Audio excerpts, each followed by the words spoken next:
shine through. Just let your soul, baby, feeling oh so silky smooth. Just let it shine through. Just let your soul go. So glow.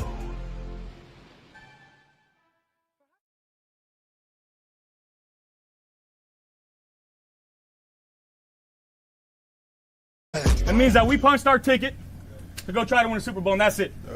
We got one game at a time, starting at 1 o'clock on Sunday. Love y'all, boys. Love you. Love you. I'll go to war with every single one of you, every freaking game, all right? Love you, 1-7. Here we go. 1, 2, 3, 1, 2, 3. Win.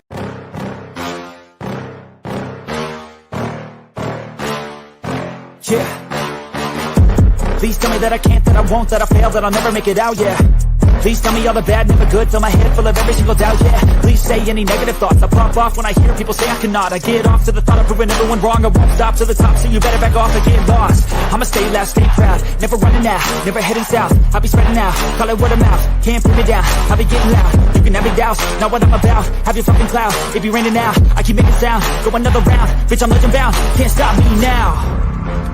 You don't wanna fuck with me, a slow burn like a disease. Just tell me that I can and I'll show you things that you couldn't believe. Just tell me that I can. Just tell me that I can. Just tell me that I can. Just tell me that I can. It's showtime. Welcome to the Ree's Tea Tailgate Pregame Show. I'm your host, Tommy. Next to me is King Aramis from Post Podium Podcast. What up, Aramis? And what up, Bills Mafia? It's game day. That it is. I'm very excited for this game. I think my hot take is going to be extremely hot today. I can't wait. Yeah, bruh. So a lot of people are already upset at me. You're late. Yes, we are. We were late. I apologize. I got to talking with my dude, Aramis, about my lovely Friday morning with my flat tire in Detroit. So, yeah, that's why. Sorry, I apologize about that. But to make up for it, I am doing a live stream of the game today. A watch along, watch party, whatever you want to call it. First time I'm ever doing this, so can't promise it's going to be an exciting one, but I'm going to try my best. Y'all wanted it, so I'm doing it. I actually did a poll, 94%, I think it was, that said yes out of like 50 votes. So they clearly wanted me to do this, so I'm going to do it, guys. So I will be here through the whole, pretty much for hours from now all the way until post game. So yeah, enjoy the long podcast. Did Miles sack you? Yeah, he sacked me. All right. Good afternoon. What's going on, Buffalo Snowy? How you doing? Scott Blakely saying peace. What's going on? Let's see here. Perhaps Finn's players will rally to win against the Patriots. Yeah, you never know. Sometimes with backup quarterbacks, they can surprise you because not a lot of film out yet on these backups. So that's why sometimes they could throw a sneaky win in there, get a sneaky win. But I don't know, man. It seems like the Dolphins are just kind of just falling apart, man. Am I early? No, you're here. No, they're late. They were coordinating their outfits. Yes, I was. I got my Eric Molds. What do you got going on there? Guys, a basketball shirt on? What is this? Dragon Ball Z, man. Come on now. Dragon Ball. I'm sorry. I don't know about that stuff. Dragon Ball Z. Oh, you got to. I never got into that. I never did. I know. Shame on me. One of the greatest storytelling ever made, man. Is it? All right. I don't know about. All right. Maybe I'll get into that my next lifetime. Spencer Brown and Dawkins better not fuck around today. No. I'll let you know. I'll reach out to you on my next lifetime and tell you how Dragon Ball Z is when I'm watching it on whatever futuristic, streaming service they got at that time. Probably just implant it in your head and it just play. I'll be holding my breath until then, I promise. Right? Yeah, please do. Yeah. Hey, man, you ever watch that Dragon Ball Z? 200 years from now. Exactly. You better be ready. What? Man, remember that 200 years ago you had told me. Don't hold Son out of a on me, bro. bitch. That's Right. Don't you be lying to me, bro. It's all film. It's on YouTube, man. You cannot possibly make a hotter take than saying the Colts were the most dangerous. Hey, hold up. Ouch. Was I wrong? Was I wrong about how well they played against the Seahawks? For 40 seconds, they were winning that game.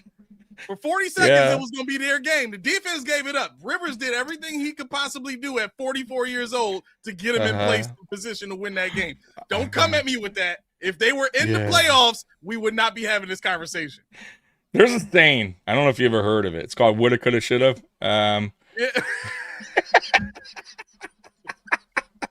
They lost. Okay, it wasn't. I listen. We also had if only Scott Norwood just kicked it a little bit more to the left, we had a Super Bowl. So, all right. So, end of the day, listen. I just don't. Look, and I will say this. I'll give you credit on Rivers. I'll give him credit. So, right, that Phillip Rivers mentally, and physically, as far as throwing the ball and stuff, he still had it there, but boy, he when he had to get out of, he looked old as shit. Like that dude looked like an old guy trying to play backyard football when he had to move. When he was just there chilling, throwing, get good protection, he was fine. But you can't that's when you play a defense I think they play Houston coming up soon. Yeah, they're gonna oh boy. So they're gonna bring it, and they better run the ball a lot. My hot take is Myles Garrett will not get a sack today. Okay, Scott. That was mine. I don't think. Oh, was it? Oh, he took it. Scott, Stole it. You stole his thunder. So you're gonna have to think of a new hot take. Yeah, I am. Good morning, Aramis. Robert saying good morning to you, brother. What's going on, Robert? Thank you, Robert. Going to be a long day for Shador. It probably will be. Rumor has it Tommy says Shador Sanders was going to light up. No. That's a terrible rumor. I definitely did not say that. All right, so I caught up with the chat. So, on another note, so I was watching you guys Friday. What the hell, or was it Monday? What the hell happened to the audio? Yo, okay, no. So I can't make this up.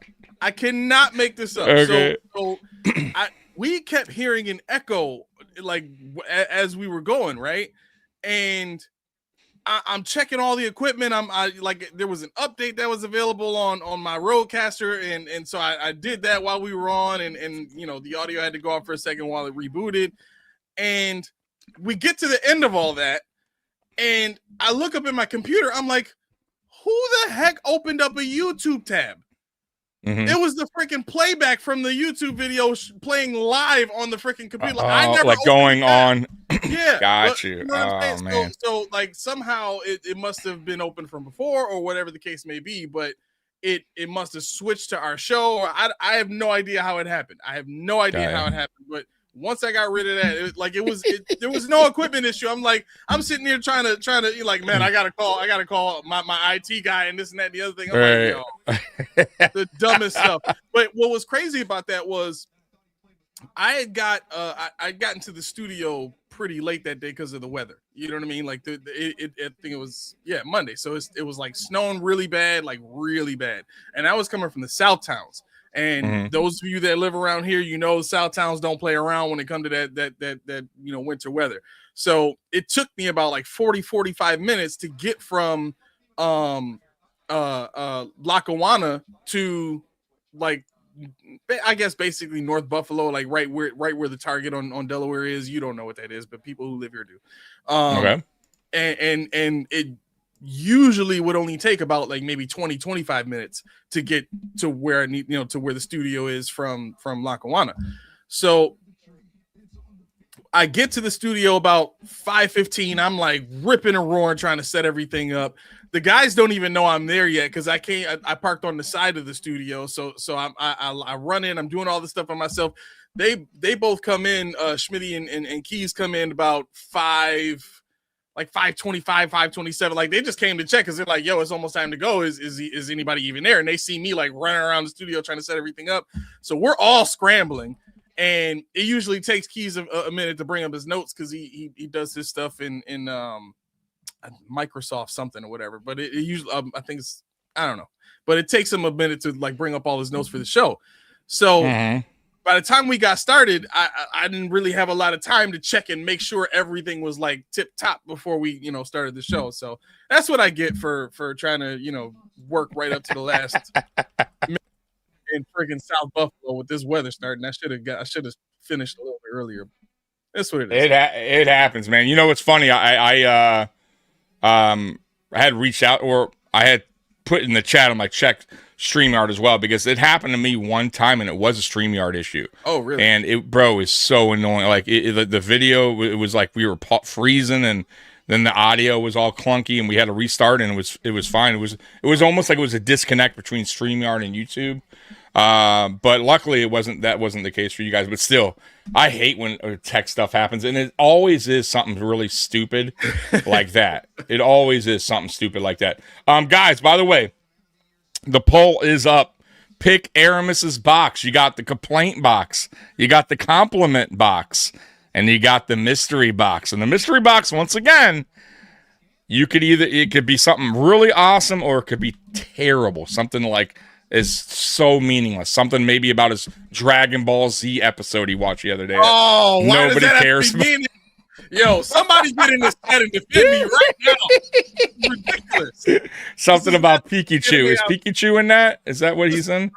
I'm gonna put you on game right now. The best and most creative anime I've ever seen is One Piece by far. Anybody who knows anime knows One Piece is far above and beyond the rest.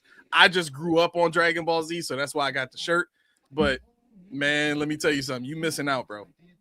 I don't know. I throw some Tom and Jerry on. I'll be good with. Hey, I'm good with that though. I grew up on Tom and Jerry too. I'm with you. Okay, right. Yeah, Tom and Jerry, freaking Wile E. Coyote, Road. Yeah, they don't. Those are the best, bro. Those cartoons, for me at least, like I dug those, man. I dug when I was growing up, even like when I was whatever, like even the newer when Nickelodeon, I just never got into that stuff.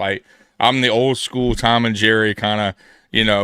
Warner Brothers, all that, Bugs Bunny, all that crap. But this new age stuff, I just can't get into, man. Can't get into it. I tried, man. I can't. Scooby Doo's great. The Flintstones were fucking awesome. The Jetsons. You talking about kids cartoons though? You talking about kids? Yeah. When I was a kid, I can't get into Family Guy. Simpsons, I guess, was about as adult as I got.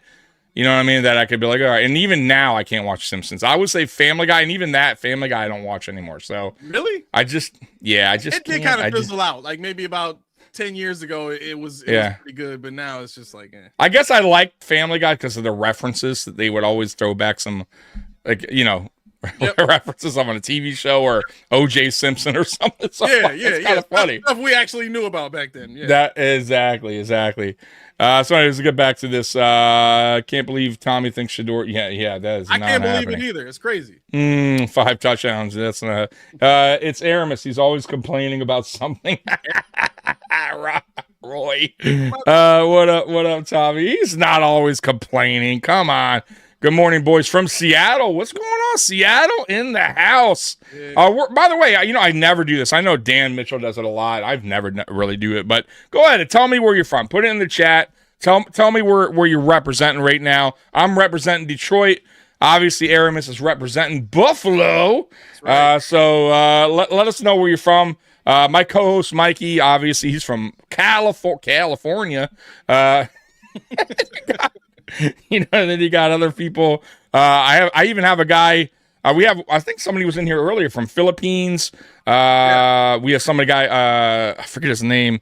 Oh, Sonny. He's from Alaska. So yeah, go ahead and put where you're from, man. I'll pop it up on here. Tommy eating Pop-Tarts while watching Tom and Jerry. No, I was a cereal guy. I still am a cereal guy. I don't know about you guys, but I love my cereal. Matter of fact, my dog loves it too because we be eating cereal late at night, and she always gets the end of the cereal. So I did it. I Pop-Tart and cereal all in the same. Pop-Tarts are. You know what? Pop-Tarts are great for the go. Like I'm not gonna lie, I have. You ever had a toaster strudel, bro? With the icing those are great. Oh my god, those are amazing. Dude, toaster strudels. When those came out, the strawberry ones. Woo, woo. Bro, I used to beg my mom to get those. Yes. Bro, those are they are better. But Pop-Tarts are the quick classic running out the door. You don't need to toast them. Exactly. You know what I mean? You just get it to go. You know what I mean? With toaster strudels, you gotta toast them, you know. But yeah, you're right about those. Those are quick on. But cereal for me though, dude, I still love it. I still rock cereal, Captain Crunch, all that stuff, Fruit Loops. I'd be rocking the sugar cereal.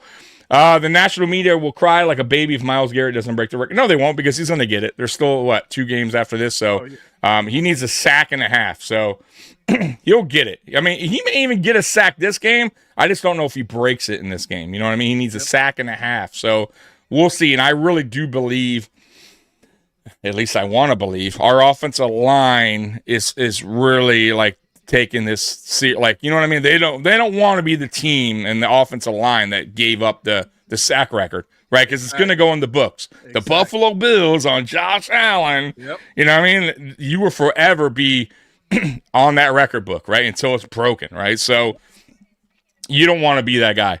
916 Cali Blitz. Hey, Cali, I don't know if you saw. I'm going live because Cali Blitz has been the one guy always pushing for me to go live during a game. So, Cali, I will be live during the Cleveland Browns, basically a watch party. So, here we go, man. I'm doing it, brother. All right, London, UK. Look at that. Buffalo Snowy from UK. Rocking the UK.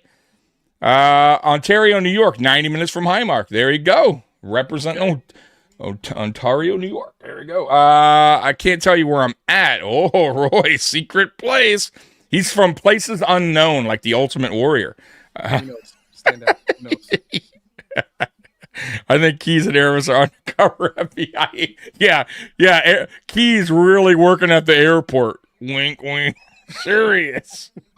He's out there arresting people. Here comes McBean in live stream rant, baby. You best believe it. Wow. Hey, Cali Blitz, beer on me. You know what you get, Cali. Hey, bro, Cali, been rocking with me since day one. Let's go ahead and hit that train horn for you, Cali.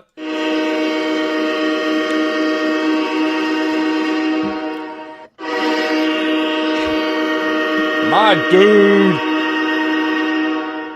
Hey, thank you so much, Callie. I appreciate you. And yeah, I'll see you in the chat when the game goes live, man, because I will be here. Awesome. Thank you so much, man. Scott, Callie, all y'all, man, have been rocking with me since day one, man. And anyone that's new here, obviously, to the channel, I appreciate you guys as well.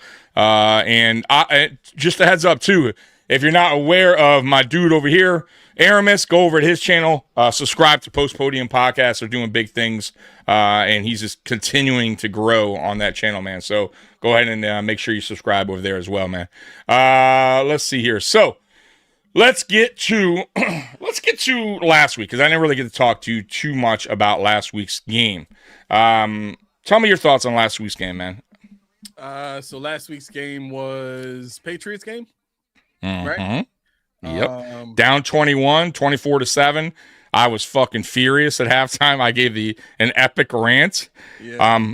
But I will say this. I did tell people, game ain't over, because 24-7 sounds like a lot. It really isn't, because I knew we had ball first. We score 24-14. You need one stop. You score again. It's a brand new game. So yeah. I was pissed, but I also knew the game wasn't really over. But go ahead. Tell me your thoughts on that game. So the way we played in the second half is the way that I thought we would play the entire game. I really didn't take into consideration, the fact that the Bills have just consistently, without fail, this season started very, very slow in the first half of games.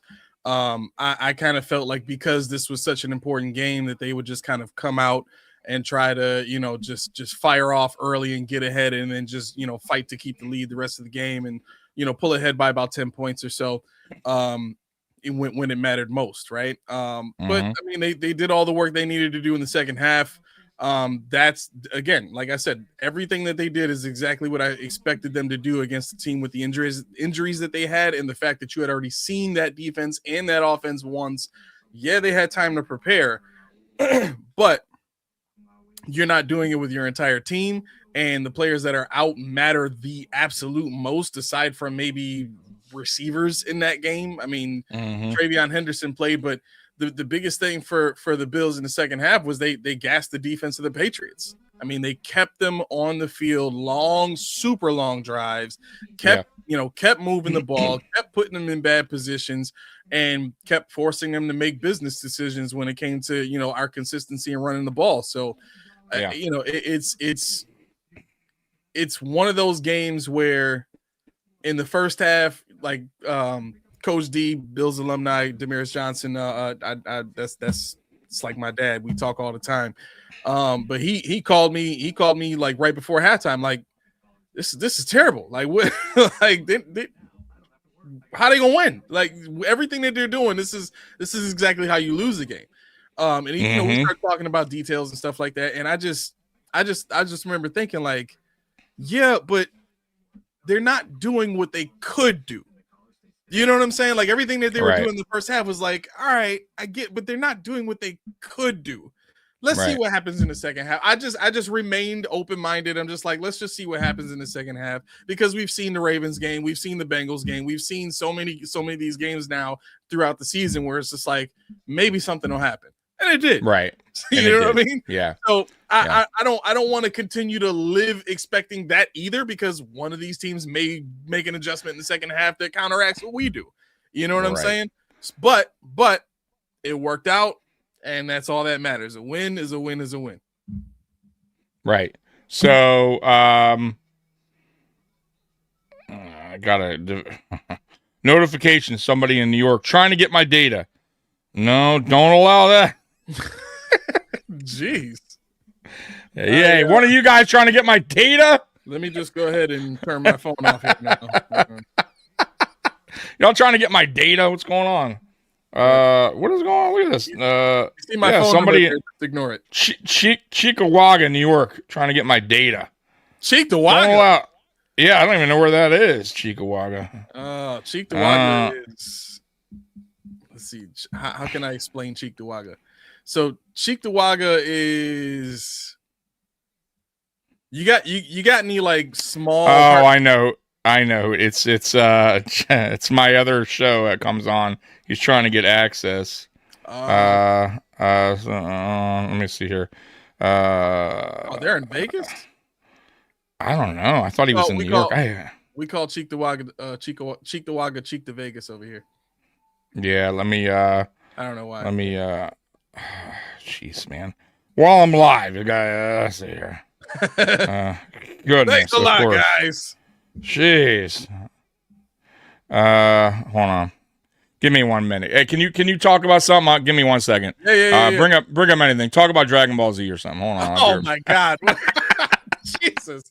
All right. So Lynn says, where are Keys and Dan? So Keys works I know for sure Friday night, Saturday night, and he's usually not getting home till I don't know, maybe 4 or 5 in the morning, sometimes 6, 7, depending on how the playing schedule works. And then he's pretty much sleep until either midpoint of the game or after the game. You know what I mean? So he usually gets up and rewatches the game. Dan, I'm not sure. He's probably at home enjoying life. For what it's worth.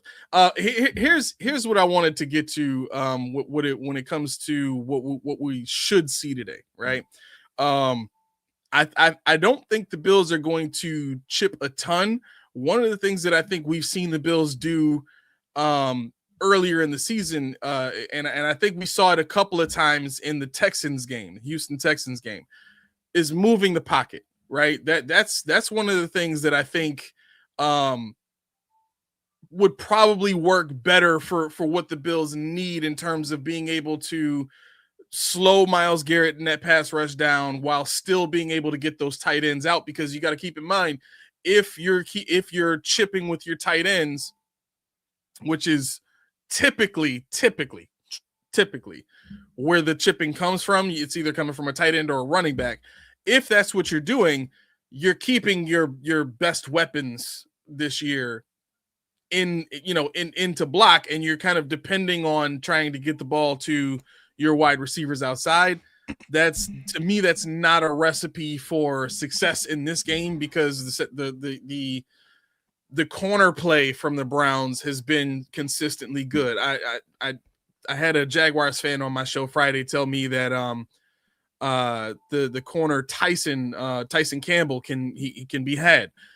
Cool, but I don't want to rest on that with the receiver squad that I have now running routes. I don't want to depend on a team that hasn't shown that they can consistently get the ball to receivers and depend on receivers to win this game. So, Tommy, I'm kind of talking about the downfalls of chipping and how moving the pocket is how I think the Bills are going to do it in this game.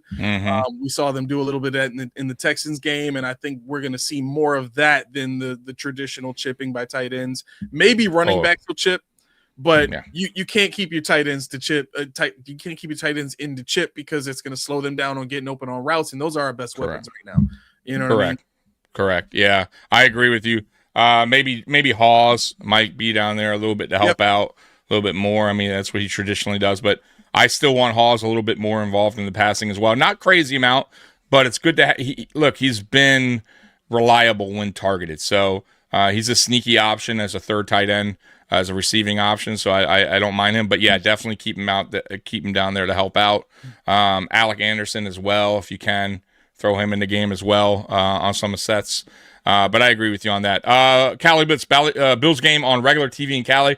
Good shit, man. It's always great when it's on regular TV when you don't need to stream it. I haven't checked here, but it doesn't matter because I'm in my podcast room, guys. So I want to also tell you, pre-warn you, when I stream my games, I'm going to be behind. So you guys are going to be ahead. I'm going to be behind. So just bear with me on that. Understand that, I'm probably not seeing what you're seeing in real time. It's probably about 40-second delay or something like that on my end. So, yeah. You know, I'm living in the underground world, so just bear with me a little bit. Bear with me a little bit, guys, on that. But it'll still be a fun time with me. Or I'm hoping it'll be fun. Well, I can't even promise you that. I'm just going to be here live streaming the watch party. So I'll see you guys there today with that. So. Let's see here. Cheektowaga is fish fries. Tommy Boy, Mississippi in the house. There we go, Mississippi. Run a mouse. 12 personnel. Yep. I can see that as well. I had to give him a password for StreamYard, so they're going live. So just a heads up, guys. If you don't want to watch me go live today, my dudes are over at I think a place called Wing Nuts. I believe is the name of the place. I could be wrong. Nice. I could be wrong on that, but they're at some wing bar. Pretty sure that's it. Yeah. And there's live streaming at the bar, the game. So we're actually, I guess, will be 2 live streams today going on Mafia Sports Report. Me and them over there at the bar. So theirs might be actually better than mine because there'll be Bills fans all over the place. Mine would just be me. I don't know what the hell I'll be doing. Either cursing up a storm or just be like, pretty happy over here. So go Bills. Damn right, go Bills. So what my thoughts on last week's game was this, man. When I went into halftime, when I came here at halftime show, dude, I was so pissed because everything we talked about pregame, they didn't do. Of course not. Like, it's crazy to me, like, when we talk about things the Bills should do, and I'm not saying I'm Mr. Right or know-it-all or, you know, because I hate that, you know, people are like, oh, you're so, you know, why don't you go coach the team? Like, and I'm not saying I could do better. However, you know, what I'm seeing from this team, what works is running the ball, right? We're a run-first team now. I mean, it is what it is. And we use and right now our receivers are terrible. It's not going to happen. We're week 15. I was saying at the time, we're week 15 in. I'm done with it. Use your tight ends, right? And we said it. Use Kincaid. Use Knox more. Go to Hayes more. Go to Hawes more. This is it. Running Kincaid, Knox, Hawes, and then sprinkle in Shakir when you need a receiver, right, to make a play. Yep. That's it. Other than that, I don't care. I don't want to hear it anymore. About Gabe or Brandon Cooks, like if it happens, cool. If Palmer gets back to being 100%, whatever. I still don't think he's going to provide much. So right now, the way this offense is going to work is just like I said it. You run the ball. You get the ball to your tight ends, and you let Josh be Josh, meaning dial up some run plays for Josh. Let him, honestly, guys, the broken plays is what works for Josh the most when passing. I'll be dead honest with you. So it's not really Brady being this awesome OC when plays work like that. It's more Allen being an awesome quarterback, right? A lot of the times. I'm not saying that there isn't plays designs that Brady calls up. They do work, but the majority of the time, it's broken plays on passing plays that tend to work out in our favor. And that's all on Josh Allen. It has nothing to do with Joe Brady. Joe Brady did not scheme Allen avoiding 3 sacks and finding, Dawson Knox in the end zone. You know what I mean? So that's 100% on Allen playing backyard football, and that's what he does best. So stop forcing it to receivers. It's just not going to work. I hate to say it. It's just not going to work. So that first half, man, I was like, what the fuck, man? Get the ball to the tight ends. What are we doing here, right? Like, why isn't Knox getting targeted? Why isn't Kincaid? Like, it just was unacceptable to me. And then, of course, the defense on the flip side, letting Drake May go off into running the ball, no real pressure, nobody watching him. It was just crazy to me how easy the Patriots were just driving down the field. The Patriots were just smiling, yucking it up on the sideline. But boy, momentum is everything, guys. I really, truly believe that in sports in general. And when you saw that game get flipped in the second half, you just seen like the players, like you could see it, like the faces, like everything's starting to change, body language, right? And then you kind of hear the stadium just get quieter and quieter. And the momentum's just like starting to, and then before you know it, it's too late. I watch it all the time. Look, I don't know if you guys watched the Bears game yesterday. Man, that kick, that touchdown, right? And then you get the onside kick. It's over. I already knew it was over. Didn't matter what happened after that point. Momentum's everything. Like Green Bay just, that was it, right? That Seattle game, that kick return, that punt return for a touchdown. It was it, right? That was it. Yeah. And Seattle came back and won that game. So it's everything. And once we took the lead, even when they took the lead back, I knew. I knew we were going to win the game. I just knew we were going to drive right back down. It just seemed to be going that way. And Drake May was not having a good second half. Like, he just was kind of just missing his targets. You could kind of see the pressure kind of falling on him, right? And he was just missing his targets. So, and then they also, outside that run, we actually did really well against the run in the second half. It was just that one long run. But outside of that, I felt like the defense finally stepped it up. My thing is this, though. I get people want to go with the whole, we're this second half team, we're this comeback team. Guys, we have trailed 8 times. We have won 4 of those games at half. 4. So we're not like, if we won 6 of the 8, 7 of the 8, I'd be like, okay, I could buy into it. Maybe that's us, guys. But 4 out of 8 is not impressive, guys. That's 500. You want to know our record when winning at half? 5-0. I'll take that. I'd rather win it. I'd rather be up at the half, right? 5-0 is pretty impressive, right? I'll take that over 4-4. Like, yeah. So you guys get where I'm going with this, right? It's not something that we want to continue to do or be okay with, right? Like, I'm not okay with trailing at half and be like, hey guys, it's fine. We're a second half team. Are we? I don't know. We're 4-4. Like, we're not that impressive. So this team has to, I don't know what they got. They got to either game plan better, or they got to make adjustments way earlier in the first half to avoid being down going into the half. Like, you cannot keep playing like that. Yeah. If this is a playoff game and you're basing this off a 4-4 going into the playoffs, like the 500, that's a coin flip if we're going to win or not. I don't want that. Right? We go into playoffs and we're up at the half. I'm going to be way more confident knowing that in the regular season, we are 5-0. We're fine when leading at half. But boy, if we're trailing in a playoff game at half, I'm going to go, we could come back, but we also lost games. Right? Yeah. Like, so we got to clean that up, guys. I love the fact that we're stacking wins. Love it. I said we needed to do it, right? what is that, 3 in a row now? We're going on 4 here against Cleveland. We should beat Cleveland. So this is great, right? I still don't know if we're going to win the East. It just doesn't seem that way, and that's fine. I told you guys earlier in the season, look, man, we've won 5 in a row. Guess what it got us? Nothing. So at the end of the day, look, man, it would have been cool to get it, whatever, but it doesn't really truly mean anything, guys. It doesn't. We didn't accomplish anything by winning the East, right? 5 years. What did that really get us? Like, you know what I mean? So it was cool for the first 3 years. We finally got the monkey off our back, which was the Patriots at the time. We won the East. We haven't done that. And I get that. I was excited about that for the first couple of years.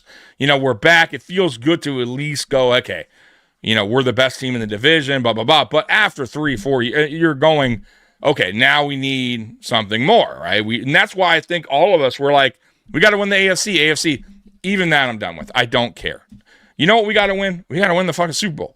Right? We got to win the AFC Championship game, right?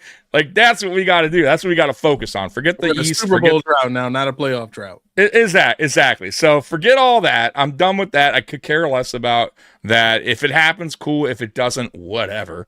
Get in the playoffs. It's a whole new game.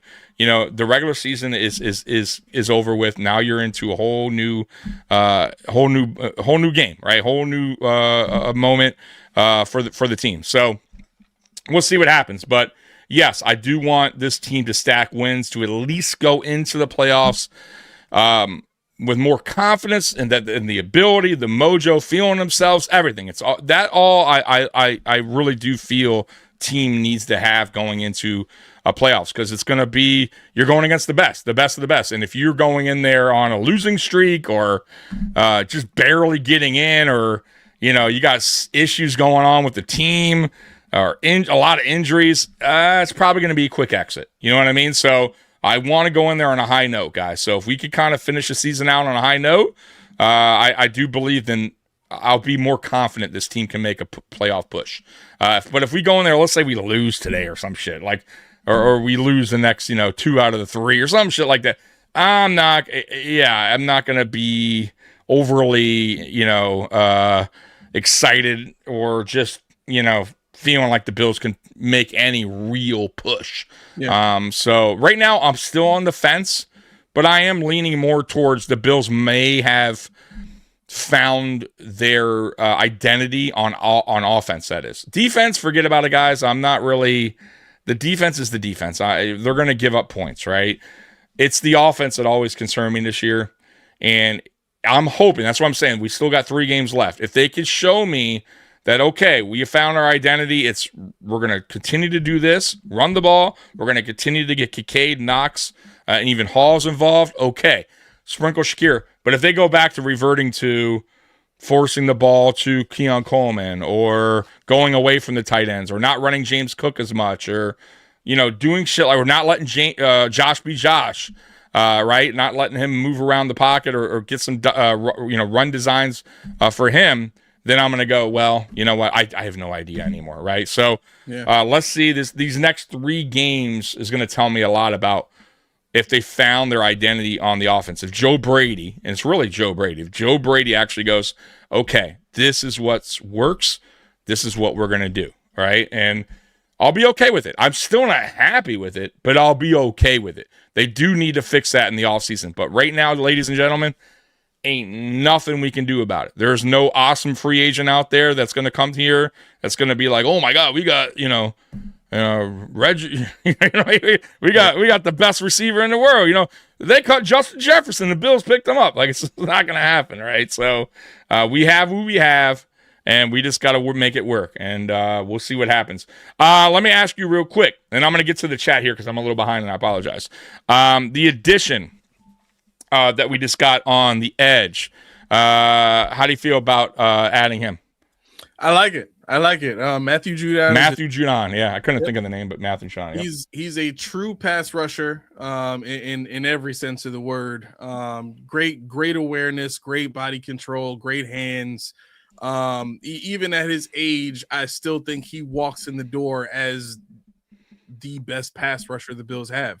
And I'm saying that over Joey Bosa because in my mind, Joey Bosa is not a from a traditional standpoint, he's not a pass rusher. He has pass rush moves, and he's he can bull rush and all that kind of stuff, but he is not a bendy, finesse pass rusher, right? Matthew Judon fits that mold more than anybody else on this team, and then, yes, I am including Greg Rousseau.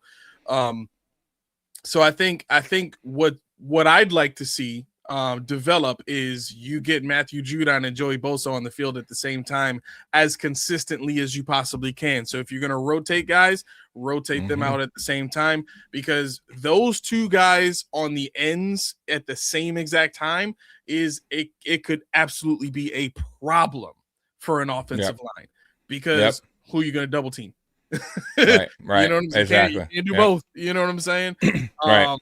And then I mean, if we get lucky and Oliver is able to come back, in the next 5 or 6 weeks, maybe we're talking about, in addition to that defensive line with those two guys, adding Ed Oliver to that pass rush, that could be Super Bowl caliber, pass rush from the defensive line. So I am very, very hopeful for the Bills getting this right and putting both those guys on the field the same. But Matthew Judon, I mean, the other part of this too is he's a Shaq Thompson style leader, where he will be vocal, he will get in guys' faces, he will lead by example. His play will speak for itself. He's been a very tough, hard-nosed player his whole career. And the Bills need that more than anything on defense, because they've been a finesse defense. Pretty much every player on that defense has been finesse, style player their whole career here. You know what I'm saying? So I think this is a great addition, especially at this time of the year. He didn't have to really do too much. I know he played for the Dolphins, but he didn't really play a lot with them. So I think him coming in and, being in a rotation, all that kind of stuff, keeping him fresh, I think it's a great fit. Yep. Real quick on Beth coming in, even though I'll probably see most of you here post-game, I hope all Bills Mafia and friends have a safe and merry Christmas and a healthy and prosperous New Year. Thank you so much, Beth, and you as well, and really all of Bills Mafia as well, man. This year flew by, I got to be honest with you. At least for me, it flew by. But yeah, same here, man. Wish you guys all happy holidays and a happy New Year. And obviously, I'll be telling you guys that again when that time comes up. But Matthew Judon, yeah, man. Look, man, I think it's a easy. I said that's a no-brainer. I even text Mikey when that happened, and I said, man, I really hope Bean gets on the phone there and tries to make that happen. Now, obviously, they have to clear waivers first, and anyone, you have to put and nobody did, which was surprising that nobody claimed him initially. And then he went to free agency, and then the Bills obviously made that phone call. But I thought it was a no-brainer. Look, man, I know he didn't have the greatest season this year, no sacks, no numbers like that to back it, but he also was defensive line. The offense, exactly, and he really was like kind of a depth guy there, more like rotational. So, look, man, even if we get 50% of Matthew Judon, what he once was, I'll take it, right? There is no great edge out there. Once again, any free agents out there right now, guys, they're a free agent for a reason, for the most part, right? So, you got to, it is what it is. But for me, look, he brings leadership. He's seen every type of offense there is. He's been around the game for a while. Yep. He knows how to get to the quarterback, right? That's what he does well. I know his numbers have dipped after his injury, but once again, we're not expecting him to come in and be this full-time starter. We're expecting him to be a rotational guy, depth guy. And hey, man, listen, the playoffs are right around the corner. If the guy can come in and cause a little bit of havoc, give everything he has that's left in that tank. That's it. I'll take it. I'll take it all day. I'll give you a prime example. I'll give you a prime example. Prime example of that is, if anybody watched the Eagles game, Brandon Graham, 37 years old, got a sack in that game. There you go. He was retired at the beginning of this season, came back, I think, like maybe 4 weeks ago, midway through the season, just came out of retirement, came back to help his boys, right? Similar effect could be had here with Matthew Judon. You got a guy who really hasn't been, been asked to do much throughout the season.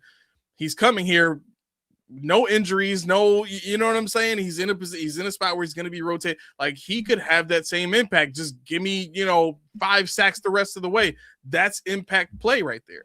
The Bills don't get a lot of sacks. So if you got a guy that can get them relatively consistently or get that style, that type of pressure, that level of pressure more consistently than really everybody else that we have here, that's a win. Absolutely. Absolutely. We do got a super chat coming in. Let me hit that Bills train horn.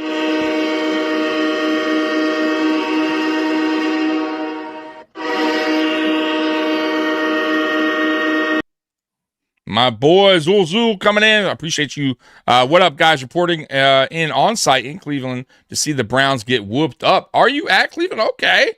All right. It sounds like to me like you're at the game today. Okay. So hey, dude, good for you. Represent Bills Mafia to the fullest, man. Get loud. And don't watch out for those Ohio boys, man. They get a little rowdy over there too. We got another super chat coming in. Let me go ahead and hit that train horn real quick for you. Oh, why only one? What's up with that? There you go. There you go. There, you got 3. You got 2.5. 2.5 train horn. Look at that. Rarity. I fully expect Keon to find success elsewhere. And you know what? I hope the best. I do. I look. Honestly, I have no ill will towards any really Bills players that leave here. I'll be honest with you. Like, to me, it's a business. I get that part. Unless you like are totally like a terrible, terrible human being, then fine, whatever. But look, at the end of the day, I think it just wasn't a good fit. I think both parties. I think he's a little bit immature in a way, and I also think the Bills they just couldn't find a way to make him successful, or at least make him better on the field, right? Because I do think he has limitations. I don't think he's a perfect receiver. I don't think he's well-rounded like a lot of the better receivers in the league. However, there is use for him. You can find a way for him to be successful on the field. And I just feel like we just never found that for him. And it's frustration that built over. It's a little bit of Sean and him and just not really being on the same page, coach to player. And you know what? That's not the first time. It's not the last time, and it's not just our team. It happens all across the league, right? So I don't want to make this about like, even though I don't like Sean McDermott, you guys know that, but it's not just a Sean McDermott thing, right? This happens all around the league where certain players just do not get along with certain coaches. It happens. It is what it is, right? And sometimes they move on and they're successful. Sometimes they move on and they're not. So I always find it interesting to see when a player leaves here, how he goes on in his career, right? Will he just go out and just do nothing, or will he go out and make a name for himself, or just be a guy that lasts in the league a while? There's guys like that too, right? That just kind of stick around and teams find a way to use them. They may not be great, but they have long careers. So we'll see what happens with Keon. I'm very curious what happens with him because I don't think he's going to be on the team next year. You know where it'd be a good spot for him? The Saints. The Saints might be a good spot. Yeah, they don't have a slot receiver. If they put him at power slot, Kellen Moore knows how to use his offense. He is a great offensive mind. Get that man down there. Yeah, you're right. In his hometown, that might be interesting. Hometown. Yeah, you're right. Hometown. That might be an interesting spot for him. We'll see what happens with Keon. I'm curious because we'll get something for him. I don't think it'll be a cut. I think it'll be like a trade where we get like a 5th or 6th or something like that. It is what it is. You got to take your L. We took the L on Kyer. And you know what? To be fair to, look, Kyer winded up not working out with the Cowboys, so it could have just been a Kyer thing. So that's why I'm saying sometimes they are right. Sometimes it is the player. Sometimes the player is just not good enough. And it happens, right? It's not every player is going to be successful in the NFL.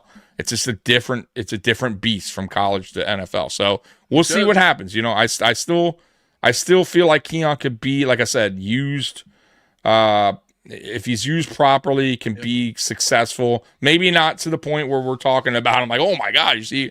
But I think he could be more successful if used properly. Anyways, I think Brandon Beane look pretty bad though.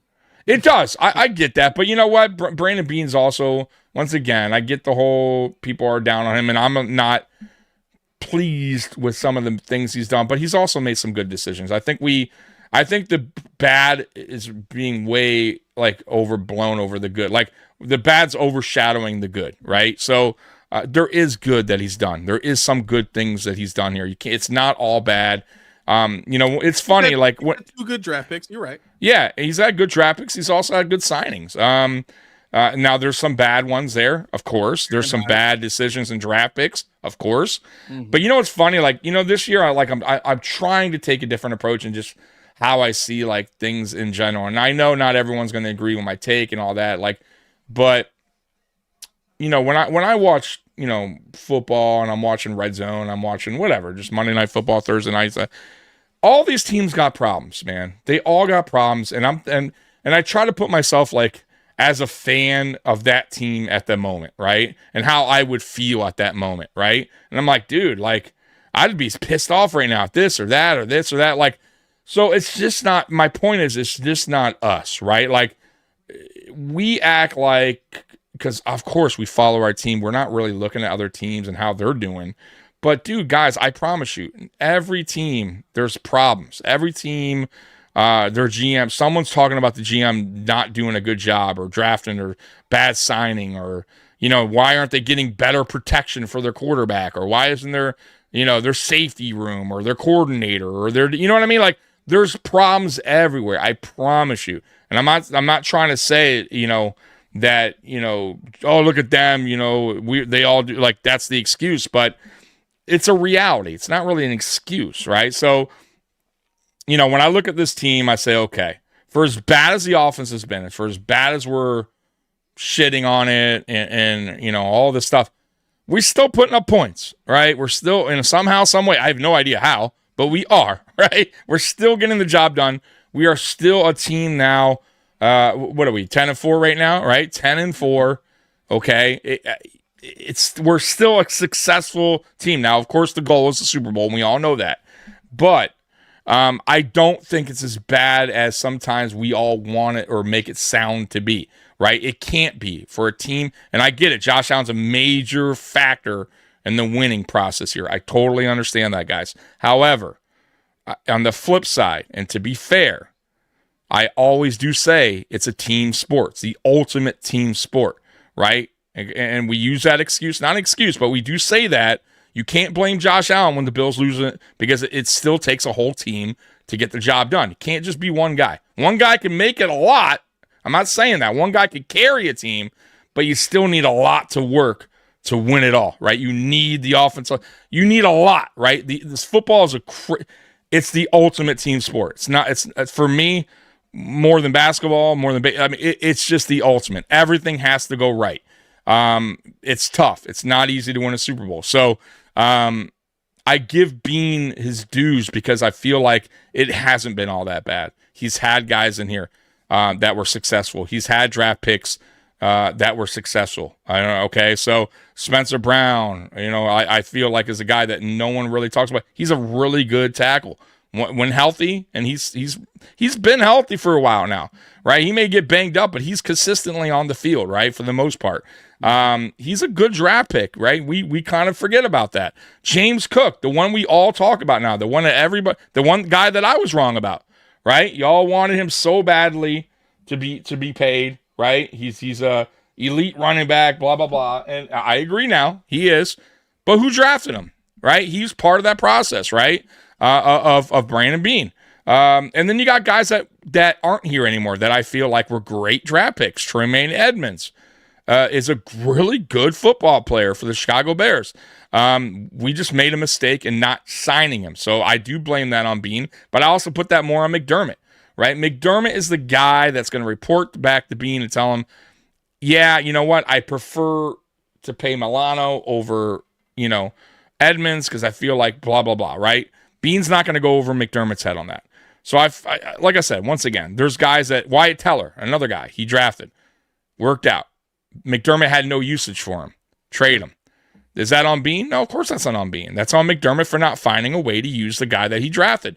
So you can't really go back and say, oh, Bean's draft picks have been all terrible. There's guys there that have been really good, or guys that are still on the team now that are still being used, right? Ed Oliver, Greg Rousseau. Like, I don't hate Greg Rousseau. I know a lot of you guys are like, oh, the money. I think the money's about right. I'm not going to lie to you guys. It's not crazy overpaid, guys. Would I like more production? Sure.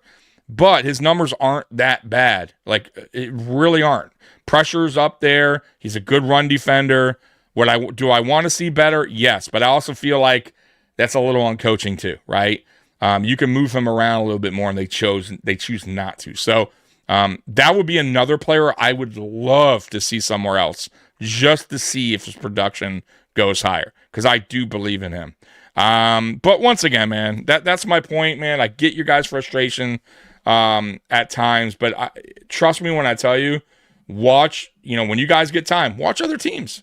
It's not all sunshine. There's team. Look at Philadelphia, right? Just saying. I know they won, but boy, like they are. You don't think fans are pissed off? You don't think fans are talking even after? Of course they are. Look at the Chiefs. They're not even in the playoffs. Look at the Ravens. There's so many underachieving teams. Look at the Lions. The Lions are fighting to make the playoffs. Like they are in like desperation mode. So once again, we can also talk about how great drafts are for other teams. But what have these teams done outside of Philly and Kansas City? I'm just saying, I'm being real. Like, are these teams winning Super Bowls? Are they getting there? Because the only teams that have been getting there are the same two teams. It's the Chiefs and the Eagles. So for great, we could be like, oh man, Lions, whoo, great draft picks. Oh man, look at the Bears, look at this team, look at that team. But what have they accomplished? Like, what have they really done with that? I'm not saying that that's an excuse, but they haven't done anything either. So we can wow these other GMs and be like, bro, that guy's so great. But what have they done? What have they done outside of the Eagles and the Chiefs? So until these teams that everyone's saying are so great, until those teams are starting to win Super Bowls, then fine. You know what I mean? I'll get on board with that. And you got to remember, too, a lot of these teams, like the Rams, like the Eagles, they all had like a drop year where they got top 10, top 15, top 20 draft picks. Then they came back, like the Rams. So we've never been in that scenario.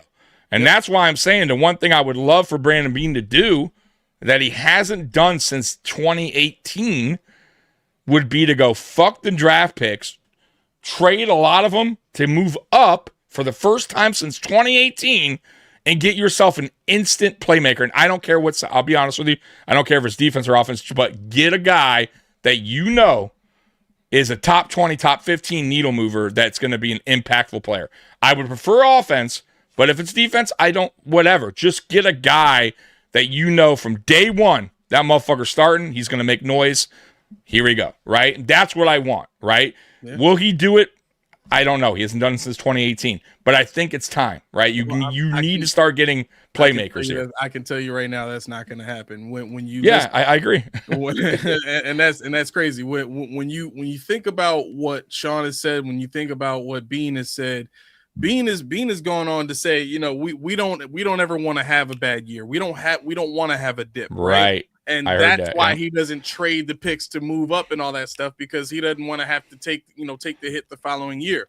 And then you hear Sean McDermott talk about we want to be consistent every year. We want to be a consistently winning team every year. Well, what does consistently winning mean?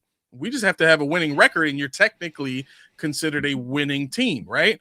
All Correct. Of this falls in line with Terry Pegula's position as owner of this team. His mindset is about building this brand, not necessarily building this team into a perennial Super Bowl contender. We are only a Super Bowl contender now because of 17. That's it.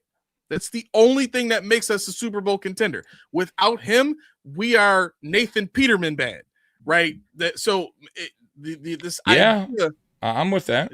This idea that the front office is going to suddenly change their minds. It's got to start with ownership first. I don't see that happening at all when they've gone from 1.4 billion evaluation when he first bought the team to now $6 billion this season. Oh, dude, listen, that I 1,000,000,000% agree. Like, I'm with you there. Like, and that worries me about the future. Yep. Okay. not the now. So the now, like you said, I get it. Without Josh Allen, we are a 4 or 5 win team. I you know what? I'm with that too, because I don't think Sean McDermott's a great head coach, and I don't think he can make.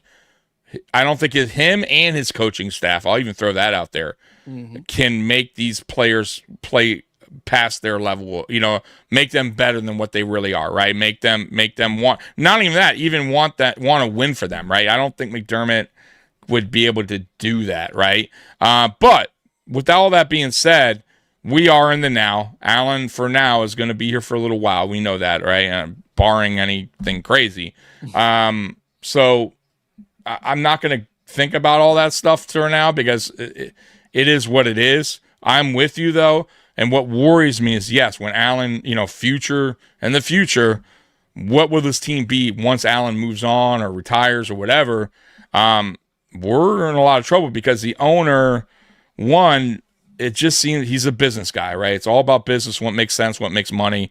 And I don't know if he's going to be able to understand to fire McDermott and Beane and company in time when Josh Allen's starting to get older or past his prime, to understand to go, hey, maybe we need to now find another quarterback soon, or start doing this.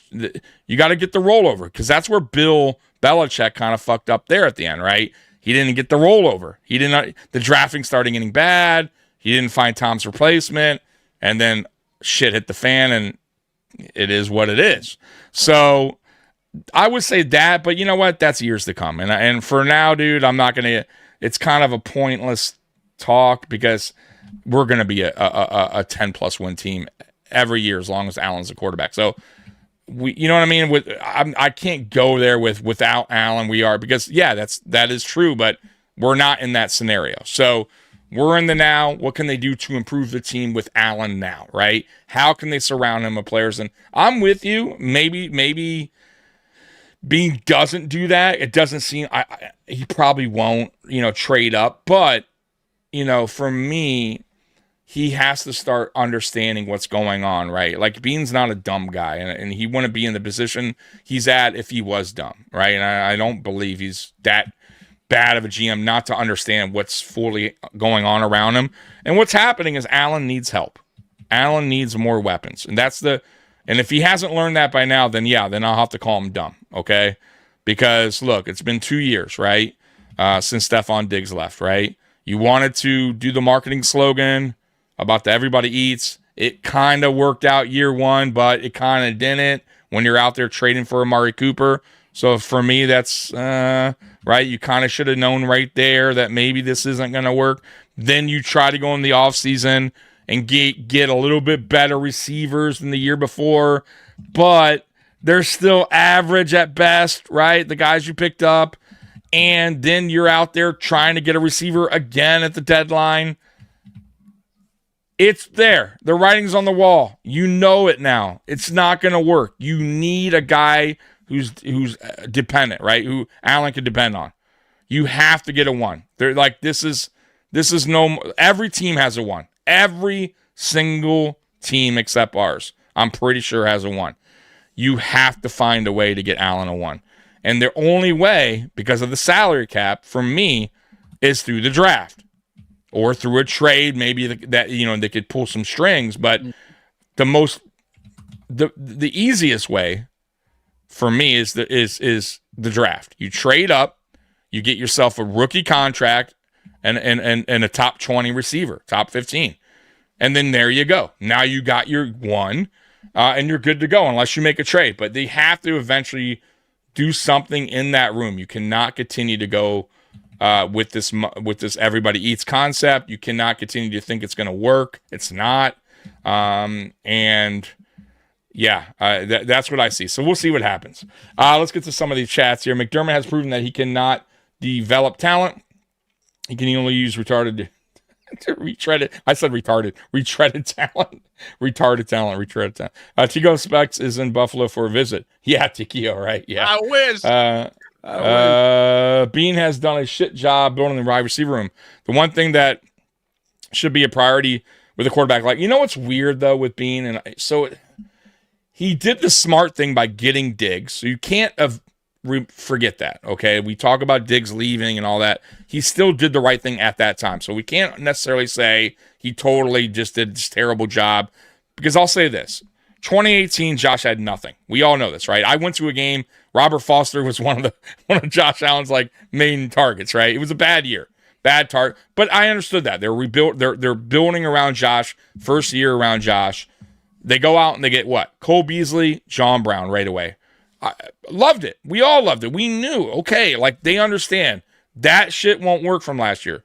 Then they went out and got Diggs the very following year, traded a first-round pick, which wound up being Justin Jefferson, but we didn't know that, right? Justin Jefferson should have went somewhere else, right? I think Philadelphia, which was crazy how they skipped him, but whatever.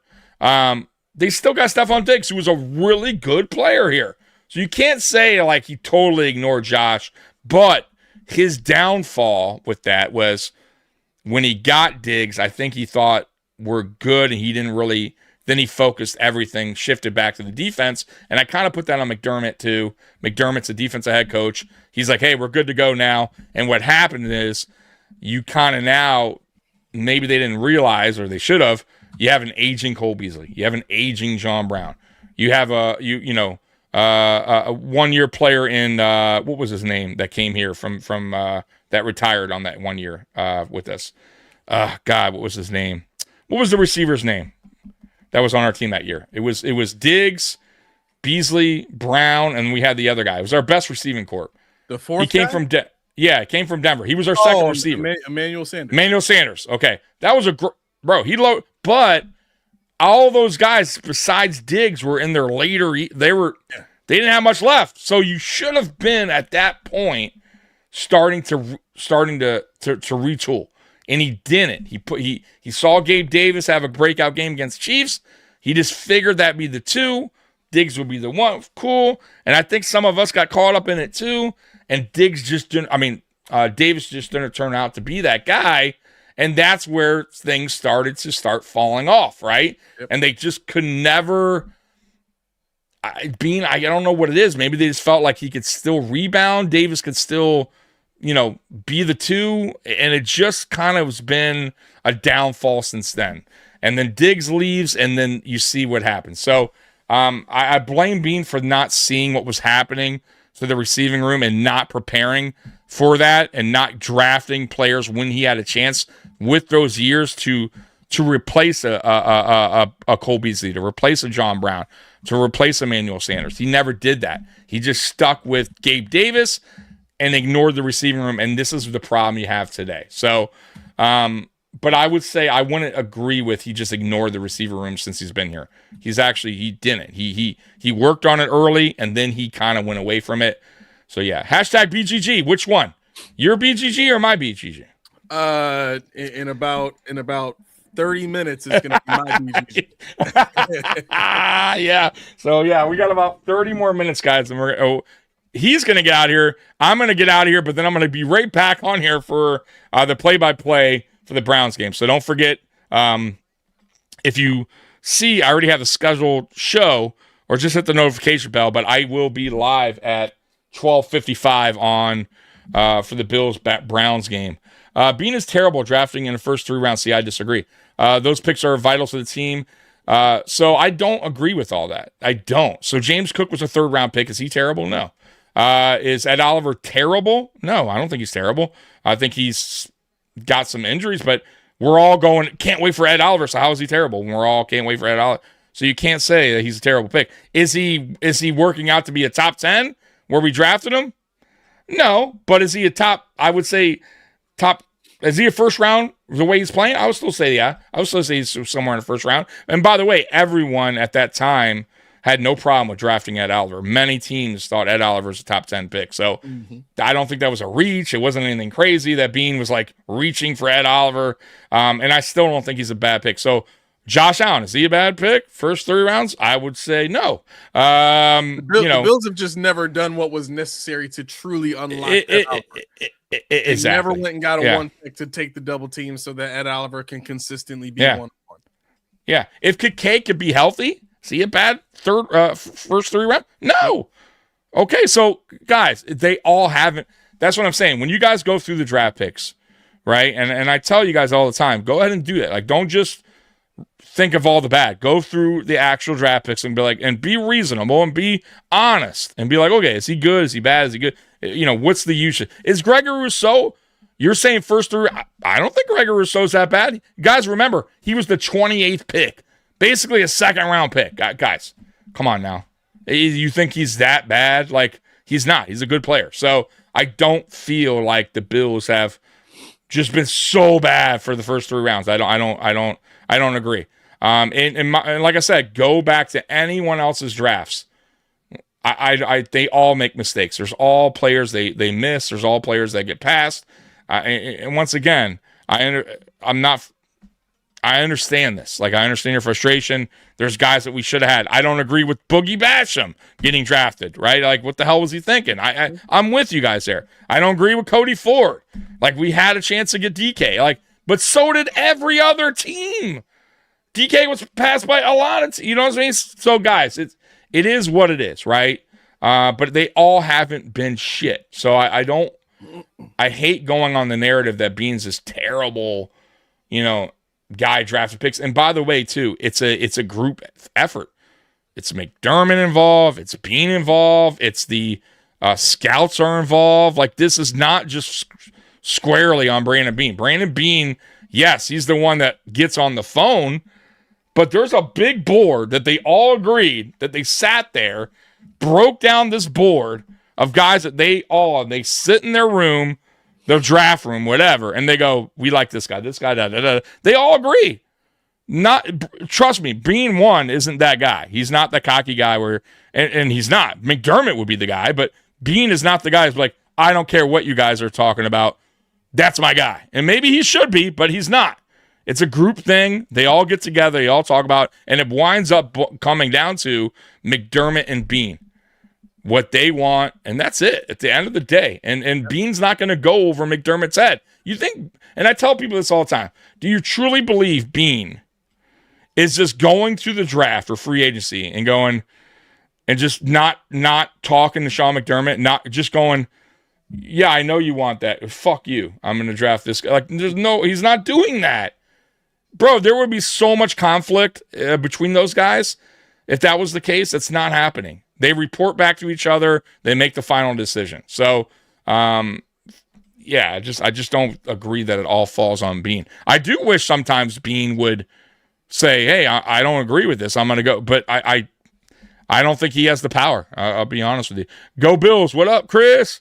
But those teams won a Super Bowl first, then fell off. What teams? I mean, there's only been a few teams that's outside the Rams, which was a long time ago. It's been Eagles and Chiefs. So we could talk about every team's drafts, but what have they done? You know what I mean? Look, I'll give you another example. How bad have these shitty teams, the Jets, the Dolphins, the Browns, the Falcons, they've all had top 10 picks, top 15, top 5. They're still shitty. Because they picked the wrong quarterback. They picked the wrong quarterback. Yeah, not all their picks are working out, though. These top 10, top 15. Some of these guys are just out. Look at it. Bro, I see all the time free agents like, former first-round pick. It's like, he's a former first-round pick. He's free. Here's the thing when it comes to the draft picks.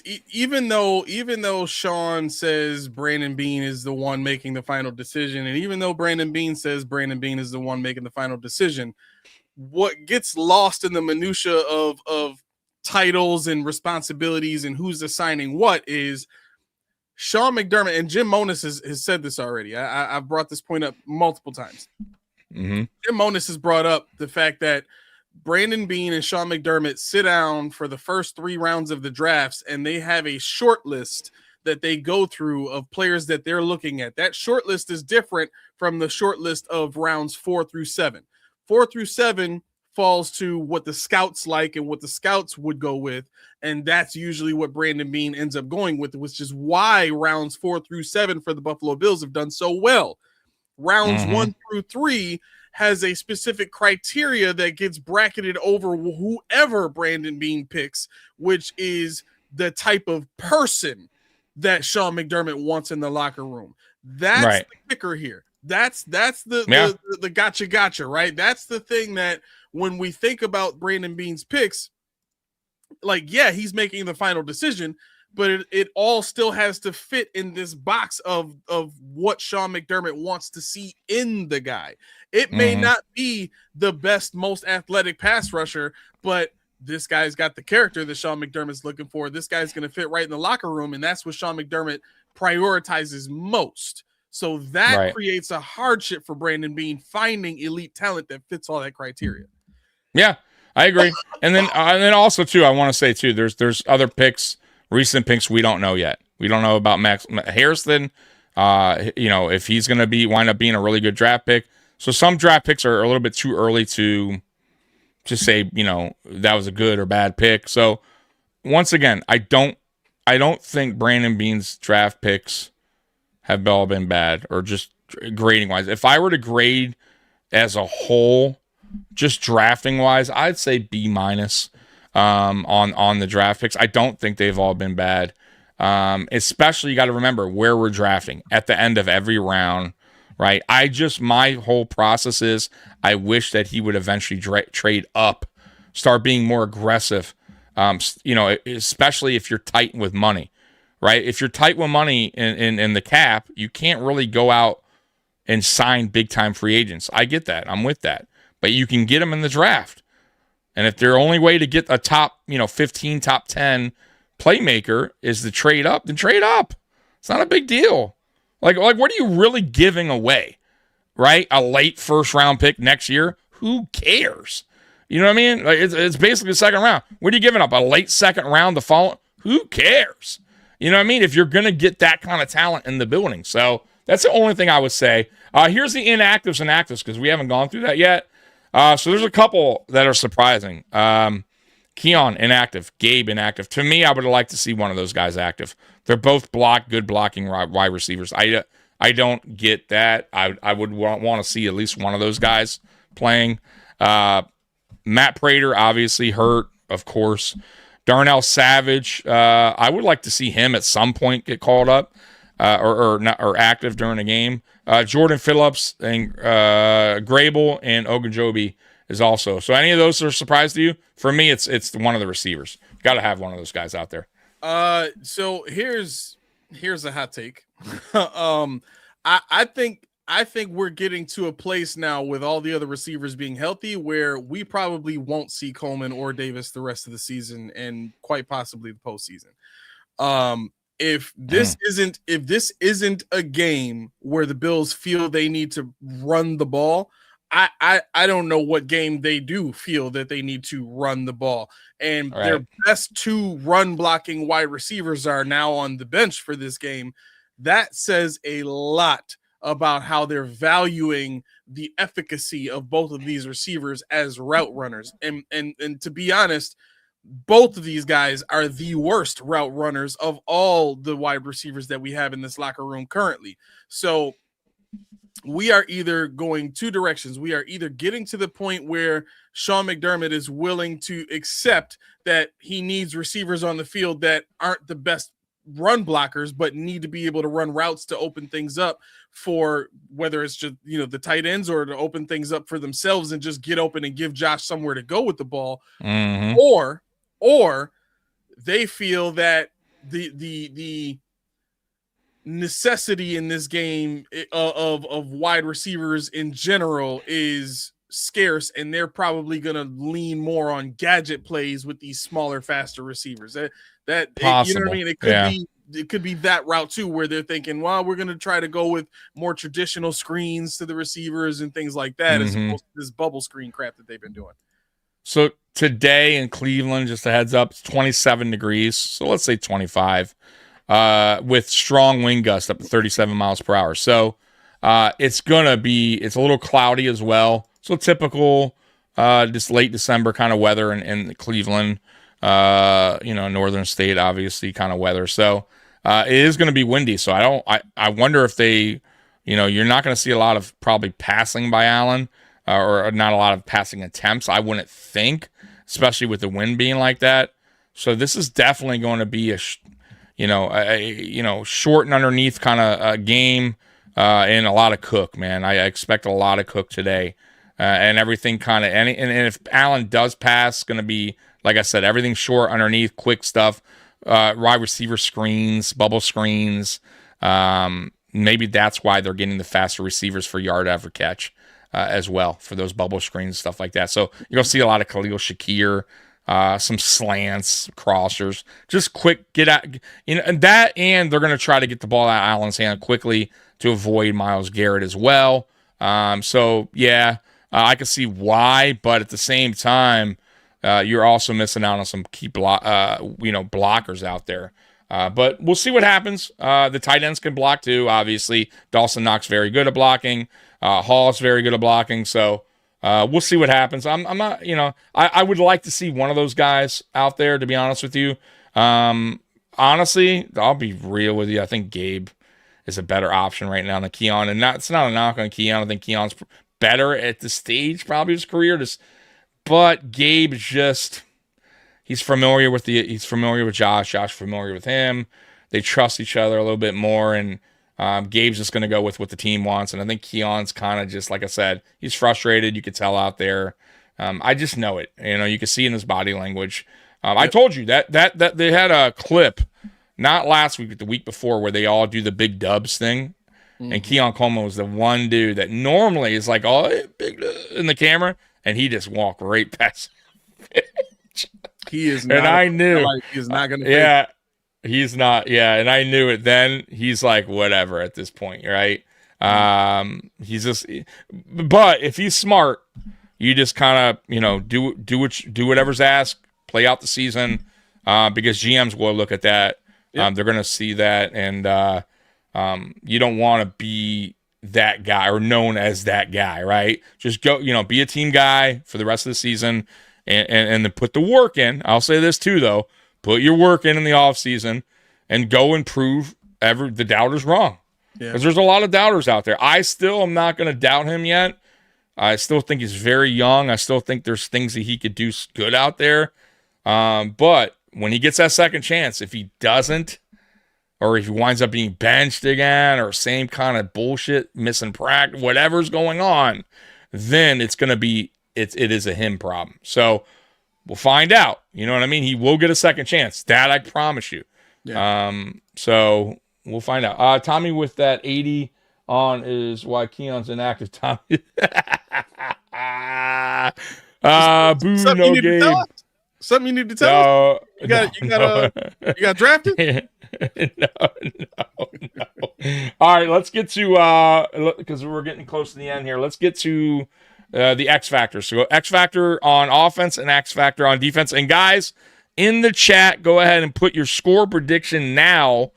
And I will also be, like I said, once again, I'll be here at 12:55 on a different stream, doing a watch party for the game. So, but go ahead and put your score predictions now. Go ahead, Aramis. X Factors, offense and defense. All right, offensive X Factor is Jackson Hawes. When you go back and you look at that Bears Browns game, they had this one play in the red zone where the tight end just manned up and blocked Myles Garrett and just kept him out wide. Not only did the Bears do that, but they moved the pocket away from Myles Garrett. Doing things like that is exactly what falls in line with what Josh loves to do. Get him moving around, get the pocket moving away from Myles Garrett. A guy like Jackson Hawes with his blocking ability, I can't wait to see what he does in this game against Myles Garrett. I think he's going to be an immense help for that Bills offensive line, and chipping, blocking, whatever is needed. I think we're going to see a lot of him on the field today. And I think the Bills have a lot of confidence that he can be that sixth offensive lineman if they need, in the run game and stuff like that. So I think you are going to see a lot of 13 formation. I think you are going to see a lot of 12 formation, but I think Jackson Hawes is going to play a big role in this game. Nice. Defensively, I think so. I think the X factor that is probably least expected in this game is probably going to be my boy Cole Bishop. I think his play from the safety position and what it seems like the Browns like to do as far as getting the ball to Fannin, I think Cole Bishop is going to play a big role in this game covering Fannin. And I think he's going to do a great job in doing it. I think Fannin is going to be completely absent because of what Cole Bishop is able to do. And Shedeur Sanders is going to have to hold the ball and hold the ball and hold the ball. We're going to probably see about 4 or 5 sacks today, which should be nice for the Bills, getting Shedeur Sanders to hold the ball, scramble around. He's not a great scrambler, and he doesn't make quick decisions either. So take away his first read, get rid of that tight end, and we'll see if the Bills DBs can, keep Jerry Jeudy away, and I think Charles Tillman is the other receiver too. Two pretty good receivers, but I haven't seen them do much in this offense for me to believe that they're going to be a huge hindrance. All right, Cali Blitz. He's been so mad at the Bills this year, so he's going 38-21 Browns. He's upset. I get it. He's just, the Bills have let him down this year, but I think the Bills are starting to get fans back, right? Some of the upset fans, the fans that were starting to really run away from the team, and I think they're starting to. Some of them are starting to come back. So because I've noticed that. So Cali's still. I get that, and they got to earn that back. They got to earn that trust back from you, and hopefully they do over the next 3 games, which is Browns, Philly, and the Jets, right? We expect those to be dubs, right? Let's see here. Coming in, Bills 27-13, Bills 44-14, Bills 35-21, Ayo.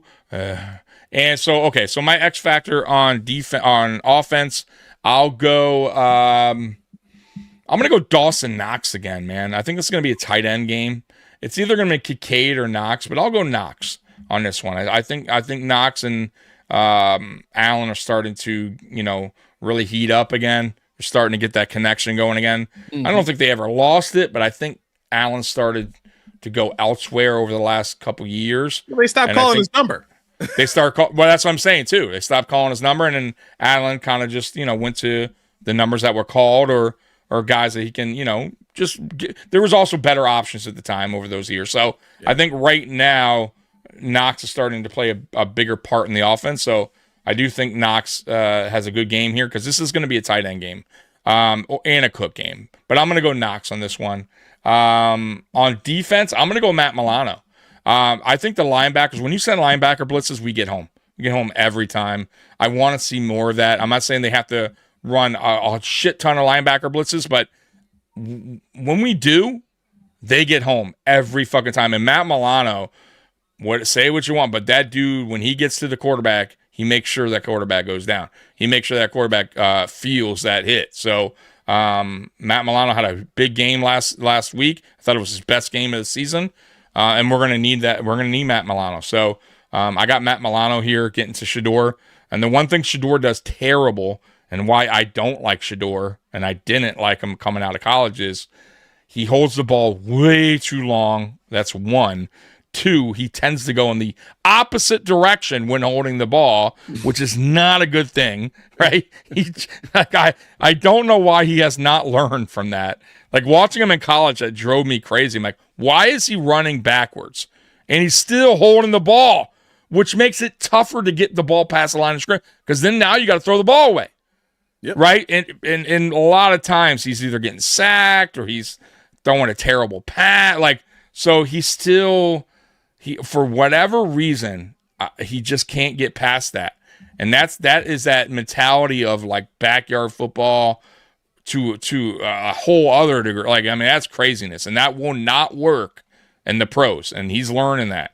And I think, he hasn't learned that. I think that's the problem. So I think we're going to get to him today and make him make some mistakes. So I think Matt Milano and this defense should pressure him a lot today, get him backtracking, force him to make mistakes. And I think Milano's going to be one of them. My score prediction, because of the wind, man, it's going to, I don't know. I'm going to go, I think I said 33, even though I think that might be too high, but I'll stick with it. 33-17. What's your score prediction? I got 31-14 Bills. Okay, so pretty close. So kind of a blowout win. But I fear every time I do this, it's a close game. That's my only fear. Every time I feel like the Bills should rout a team, they don't rout the team. It's craziness. So they should. I'm going to stick with my prediction. We'll see when I'm live on the watch party how pissed I am if they're not routing them. But listen, we have a poll. It's closing right now. And the poll finished at 45 votes. 42% compliment, 38 mystery, and 20 on the complaint.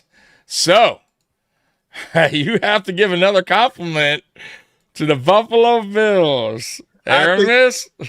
I think the Bills have done something very smart today in sitting down both Keon Coleman and Gabe Davis. Both receivers are notorious for their lack of a route tree. They really have only been asked to run a very specific number of routes. And for Gabe Davis, we all know those routes are in breaking. And for Coleman, we all know what those routes are. If he's not running a back shoulder fade, he's running a go route. If he's not running a go route, he's running a slant. That's really it for both of those guys. And the last thing that you want against this style of defense, this caliber of defense, is predictability on offense. So I think we're going to see some things we haven't seen before on offense, and I think that is a testament to the Bills growing and developing in their sense of self and being very, very honest about who they are and who they need to be going forward. You know what you get for that? Wow. Can we please do something else so I don't have to see McDermott's big old chin clapping at me? Oh my God. What are you talking about? Massive chin. Look at that thing. You can stab a hole through a concrete wall with that thing. Jeez. Sophie not happy with Coleman. Tommy, you're too easy on him. Josh is the nicest and best MVP quarterback. Coleman got nothing but goodwill from the Mafia. He just doesn't have the heart of a true competitor trade. Look, like I said, I won't keep on about it, but I don't know about that. Like, I don't know about that true heart about competitor. Like, for me, look, the immaturity is 100% there. He needs to figure that out, but he's a young guy, right? And I know it's not and I get that it's an excuse for him, right? He's still an adult, but however, he's still young, right? And he needs to learn to understand how this business works in football, right? And it's not going to always go the way you expect it to go. You got to be more mature, and I think he'll get that in time. At least I'm hoping he does. For him, because he's not a bad person. I don't think he's a bad guy either, right? I just think, once again, everybody handles things differently. Everybody gets frustrated in life, and they handle that differently. Some people are mature about things. We all do it. We all got jobs. We all, get frustrated at times. And yeah, there's a right way of going about it, and there's a wrong way. And I just feel like, yeah, he got caught up. Immaturity a little bit, but I also, like I said, I get the frustration as well. So I'm not giving him a pass, but I will say this once again: he needs to be traded, and I understand that. And let's see what happens with him elsewhere, because if he continues to do the same thing, then I think that statement holds true, right? But if he doesn't, and he goes on and he matures and he plays, at least plays well enough to stay on a team and have a long career in the NFL, then I think we all sit back and go, you know what? It just wasn't a good fit. He wound up being a pretty good player. Look, we all knocked, what was his name? Who had major issues? Zay Jones. Now look, Zay Jones ran butt naked through a hotel on fucking whatever the hell he was on, right? On whatever drug he was, and he had major and we wound up cutting him, and he wound up doing decent. He had a decent little career. So talk about a guy who had issues, right? And we were all like, come on, if you guys at the time probably all thought the same thing. Zay Jones is not going to make it, right? And he wound up being a decent receiver, right? I'm not saying he was the best, but he moved on. He found a home. He matured. Whatever the hell happened in his past. So let's not kill these guys early on. They're all young. They all got to go through. They all going through things. Not every player is Larry Fitzgerald, right? Where there's a good guy, go to work, quiet. So, like, you know what I mean? So we got to forgive a little bit. And And yeah, it's time to move on, and that's okay. You know what I mean? Like it happens, guys. Not every player is fit for that team or that coach or dude, I've gotten hired guys at jobs where like the job was great. Like I felt like the position, but then I got there and I hated the boss or I hated my coach. Like it was terrible environment, right? Or what I was expecting when I got there, it wasn't it. Meaning, hey, you're going to do this. And then I got there and they're like, no, I need you to, I didn't tell you about this. No, you didn't. Right? And now I'm miserable. Right. So come on. We all have been there, right? We've all had jobs where we're like, damn, this is fucking terrible. I want to go back to my old job. So like, and Aramis knows he worked for Amazon for a little bit and he was probably hyped up about maybe the opportunity, saw something, was okay. And they got there and was like, oh man, hate it. So, you know what I mean? But it is what it is. Then you move on, you find something else, or you go back to whatever works for you, and that's it. Or if you go somewhere else and it's the same bullshit, and you go somewhere, then it's on you. Then maybe just Aramis not a great employee, right? That's right. Maybe you're the problem. Man. Maybe you're the problem, right? Like if relationships keep failing, I don't know. Could be you. Could be you. All right, guys. So it's 12:45, man. I'm gonna let Aramis get out of here. I'm gonna get out of here, prepare for the watch party. Guys, there's a whole different there's a whole different scheduled show podcast for the watch party of the Bills Browns game. So go ahead and get in there now. Wait for me. I'll be in there at 12:55. I believe I scheduled it for. So Aramis, where can they find you and what days and times? So I mean, leading up to Christmas, we're only going to this coming week. We're only doing 2 shows. You can find me at the Post Podium Podcast on YouTube. We are at Post Podium Pod on Instagram, and I think we are the Post Podium Podcast on Facebook. I mean, really, you can find us on Spotify. You can find us anywhere. But Monday show 5:30 to 7:30 p.m. Eastern Standard Time, and then we're doing a post-Christmas show Friday 5:30 to 7:30 p.m. I will not be able to get a hold of Coach D for film review for Coach D's Corner on Thursday, so we will not be doing that show. And then also Post-Podium Conversations, which is like an hour-long show that I do, is a little bit more of an intimate setting. If people want to ask questions, we just have a regular conversation. That show will not be going on Wednesday. That is Christmas Eve. So look forward to seeing, those of you that want to come check us out either this coming Monday or this coming Friday. There you go. So, hey, Bills Mafia, you guys are the best. I'll see you guys during the game. Hey, enjoy the game. And as always, go Bills. We're out of here. Peace. Go Bills. Just let your soul go. Just let it shine through. Just let your soul, baby, feeling oh so